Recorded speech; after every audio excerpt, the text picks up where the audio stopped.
हाँ सर, डर लग रहा है कंपटीशन देख के तेरे को ही देख के बेटा दूसरे भी डर रहे हैं, सारे के सारे डरपोक बैठे हुए भाई, लाखों में भीड़ है। अबे भाई तू चुपचाप पढ़ना अपना, समझ रहा है? तुम सब एक दूसरे की शक्ल देख के, कल कोटा फैक्ट्री रिलीज हुआ, मेरे दोस्त ने कहा भाई देख लिया, मैंने कहा नहीं यार मैं नहीं देख पाता उस चीज को, ठीक है? जो कोटा में बच्चे हैं ना, वो अगर वो कोटा फैक्ट्री देख ले, मैं ये नहीं कह रहा बेकार है भाई साहब, नहीं अच्छा ही होगा, ठीक है? पता लगे कोई केस डाल दे भाई साहब, केस का भरोसा नहीं है आजकल। हाँ मैंने देखने की कोशिश करी थी, मैं लिटरली बता रहा हूँ भाई, मेरे से नहीं देखा गया, क्योंकि जब मैं कोटा में था ना, मेरे को मतलब बोलना नहीं चाहिए, लेकिन पढ़ाई वाला पार्ट छोड़ देना, मतलब क्लासेस, टीचर्स एंड ऑल, वो सारा पार्ट अच्छा था, हमेशा अच्छा लगता था क्लास में पढ़ने में। लेकिन भाई जो उसके बाद की कहानी होती है ना कोटा की, मैं एक दो सीन देखे हैं भाई साहब, मेरे को अपने टाइम याद आ गया, मैंने कहा नहीं भाई अब मैं नहीं जी सकता वैसे, और मैं वो सोचना भी नहीं चाहता। जैसे आप सभी लोगों को लगता है ना यार इतना कंपटीशन है, इतना कंपटीशन है, इतना कंपटीशन है।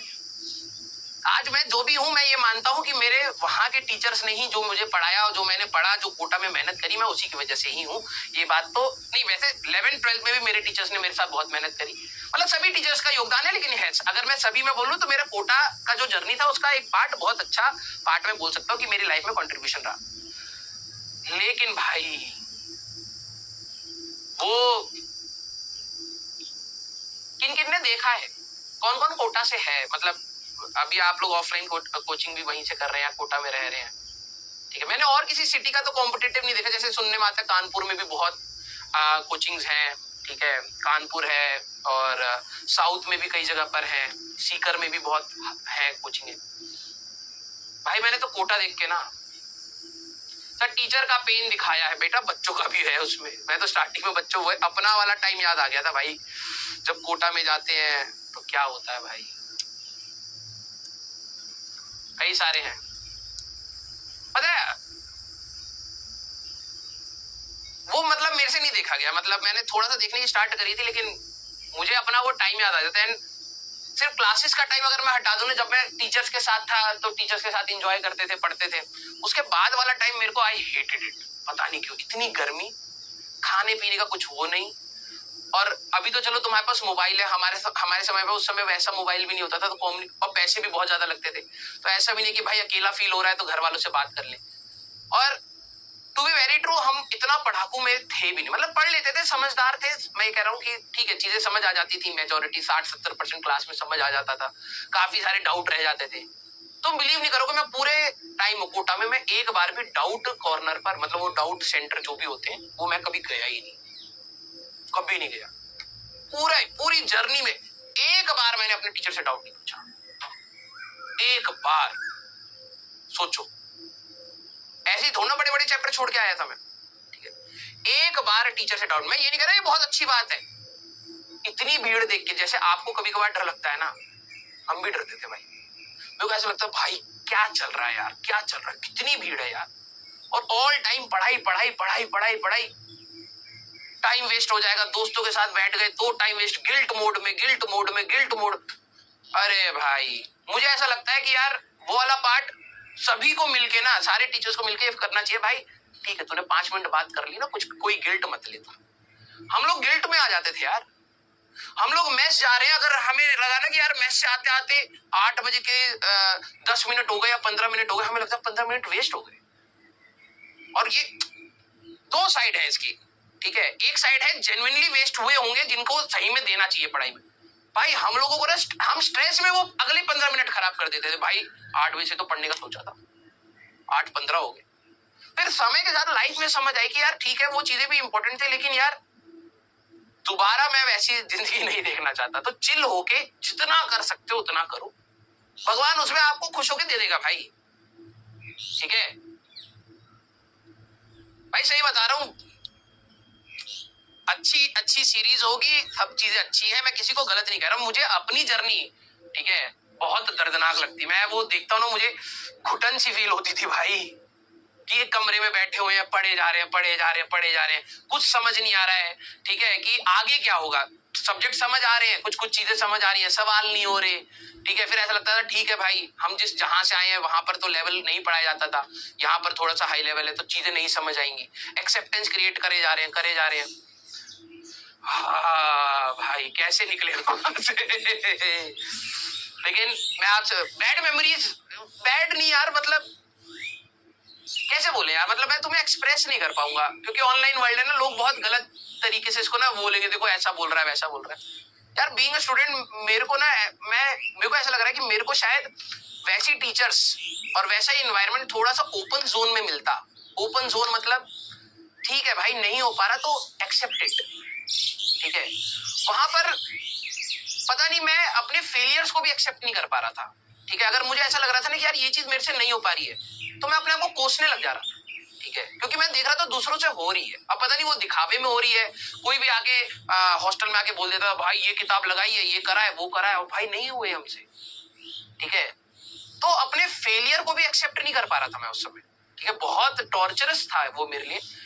अब मैं इंट्रोवर्ट था, मैं बहुत कम लोगों से बोलता था। मैं, आप बिलीव नहीं करोगे, मैं कोटा में था तो मैं जिस अपने एक दोस्त के साथ गया था वो था, और कोटा के बिल्कुल जर्नी के बिल्कुल लास्ट में फरवरी में जाके मेरा एक दोस्त बना, राहुल जमनानी करके था, ठीक है, एक दोस्त। सोच रहे हो पूरे उसमें। अब मेरे जैसे कई बच्चे होंगे, और ऐसा नहीं है कि मैं खड़ूस इंसान हूं कि मैं जाके दोस्ती नहीं करना चाहता, मैं लड़ रहा हूं लोगों से, नहीं है ही नहीं भाई, मैं कम बात करना चाहता हूं, ठीक है। तो किसी के साथ वो स्ट्रगल ही नहीं शेयर कर पा रहे हैं। हम दो दोस्त हैं, वो आपस में बोल रहे हैं, उसको और नहीं समझ आ रहा है, मेरे को थोड़ा बहुत समझ आ रहा है, मैं उसको समझा रहा हूँ ये वो। तो यस, लेकिन मैं आपको एक बात बोलूंगा, ये पूरी जर्नी होती है पेनफुल, लेकिन यस वही है कि हम बच्चे के फॉर्म में गए थे, लेकिन थोड़े से मेच्योर फॉर्म में बाहर निकले। जब हम लोग बाहर निकले तो हम लोगों ने चीजों को समझा, ठीक है। बस आप सभी लोगों से बोलूंगा यार, चीजें जैसे मैं आप लोग कहते हो ना कि सिर्फ डिमोटिवेशन होता है, लेकिन फिर वही बात है, प्रैक्टिकलिटी से सोचना स्टार्ट करिए, ठीक है। क्योंकि हम लोग इमोशनल फ्रंट, हम छोटे थे यार, उम्र क्या है तुम्हारी भी उम्र क्या ही है, 18-19 ज्यादा, ठीक है, 17-18 की उम्र, मेच्योरिटी इतनी है नहीं अभी, ठीक है। तो हम लोग ना दूर की चीजें सोच नहीं पाते, और जब सोच नहीं पाते हैं तो अपने आप को डिमोटिवेट कर लेते हैं। लेकिन मैं समय के साथ ये चीज मैं आप कोशिश करता हूँ कि अपने स्टूडेंट को समझा पाऊँ कि यार एक तो पहले खुश रहना सीखो, जबरदस्ती खुश रहना सीखो अपने आप को, क्योंकि दुख देने वाले बहुत सारी चीजें, और चीजें अगर आपके कंट्रोल में नहीं भी हुई तो भी बहुत बड़ा नुकसान नहीं होता है। इवेंचुअली अगर आप मेहनत करना सीख जाते हैं, इवेंचुअली आप चीजों को एनालाइज करना सीख जाते हैं, कोशिश करना सीख जाते हैं, तो धीरे धीरे सबकी ग्रोथ जर्नी अलग होती है। मेरे सारे कई दोस्त थे, ठीक है, पता नहीं बोलना चाहिए नहीं बोलना चाहिए, लेकिन चलिए ठीक है, हमारे लाइफ एक्सपीरियंस से आपको कुछ कुछ सीखने को मिलता है। सबकी जर्नी की स्पीड अलग थी, ठीक है। जैसे कि मैं कोटा से निकला, मेरा सिलेक्शन हो गया, और मेरे जो रूममेट था उसका सिलेक्शन नहीं हुआ, ठीक है। तो फरीदाबाद के आसपास उसने एक प्राइवेट कॉलेज में ले लिया, एनआईटी में हो सकता था लेकिन घर वाले दूर नहीं भेज रहे थे, तो उसने प्राइवेट में ले लिया, ठीक है। अब क्या हुआ कि स्टार्टिंग में मेरी जर्नी फास्ट हुई, ठीक है। अब वो डिप्रेशन में था यार, मेरा सिलेक्शन नहीं हुआ। बिलीव मी, उसने अपने बहुत टाइम वेस्ट किया। कॉलेज से निकलने के बाद हम लोग दो साल या 2.5 साल के बाद मिले, and he was far much ahead in career wise, वो मेरे से बहुत आगे जा चुका था, सैलरी वाइज उसकी बहुत अच्छी थी, ठीक है। तो फिर मेरे को डिप्रेशन होने लगा, ठीक है। जेलसी वाला नहीं यार, अपने दोस्त से क्या जेलसी खाओगे तुम, वो आगे बढ़ रहा है अच्छी बात है, प्राउड फीलिंग हो रही है, अपने लिए बुरा लगने लगता है, ठीक है। दो टाइप की जलन होती है, एक होती है दूसरे से जलन, एक होती है खुद से जलन कि भाई तू क्या कर रहा है, ठीक है। तो एक ऐसा फेज आया जहां पर मेरे दोस्त मेरे से बहुत आगे थे, फिर एक ऐसा फेज आया जहां पर हम सारे बराबर कमा रहे हैं, फिर एक ऐसा फेज आया जहां पर शायद मैं उनसे थोड़ा बेटर कर रहा हूँ, और आज मैं देख रहा हूँ वो वापस सारे मेरे बराबर कमा रहे हैं, अलग अलग फील्ड में सारे के सारे बराबर कमा रहे हैं। तो ये लाइफ में आगे पीछे अगर आप एक पैरामीटर सेट कर लेते हो तो क्या, तो आपको हमेशा लगेगा आगे पीछे चलता रहता है, ठीक है। लेकिन इस चीज को आपको समझना पड़ेगा, दीज आर पार्ट्स। मेहनत करना मत छोड़िए, समझ रहे हो, मेहनत करना आप बिल्कुल मत छोड़िए, आप कोशिश करिए। कभी कभार आपको लगता है कि यार, जैसे कल मैं पढ़ रहा था कहीं पर, उन्होंने कहा था life is never fair, life कभी फेयर हो ही नहीं सकती, ठीक है, कभी भी फेयर नहीं है। हाँ, एट दी एंड कभी कभार आपको ये फीलिंग आएगी कि ओवरऑल अगर मैं एक बड़े पिक्चर में लाइफ को देखूं तो कहीं ना कहीं उसने मेरे लिए कुछ चीजें फेयर कर दी, मैंने मेहनत करी तो कुछ चीजें अच्छी होगी। लेकिन आप हर चीज में ये कहूं कि मेरे साथ लाइफ फेयर नहीं है हर चीज में, ऐसा कभी होगा भी नहीं। रियलिटी है ये। आप मेहनत करोगे, हो सकता है ना मिले। आप कहोगे यार मैंने इतनी मेहनत करी है तो लाइफ फेयर नहीं है। तुम कभी कभार कम मेहनत करोगे, तुम्हें बहुत सारी चीजें ऐसे मिल जाएंगी जो आपने एक्सपेक्ट भी नहीं करी होती। आप उस समय नहीं कहते यार कि लाइफ फेयर नहीं है। भगवान ने मेरे को कुछ चीजें बहुत आसानी से दे दी है। भले ही आपके स्कूल का एडमिशन हो, भले ही आपके कपड़े हो, भले ही आपका खाना हो, आपका पंखा हो या फ्रिज हो या एसी, आप उसको कभी नहीं वो कहेंगे यार ये चीज तो भगवान ने जल्दी दे दी या आसानी से दे दी। जो चीज नहीं मिलती हम उसके लिए दुख करते हैं।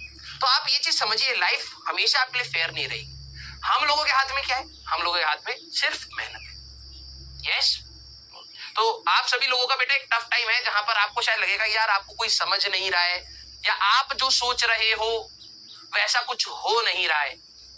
होता है, नॉर्मल है, ठीक है, नॉर्मल है।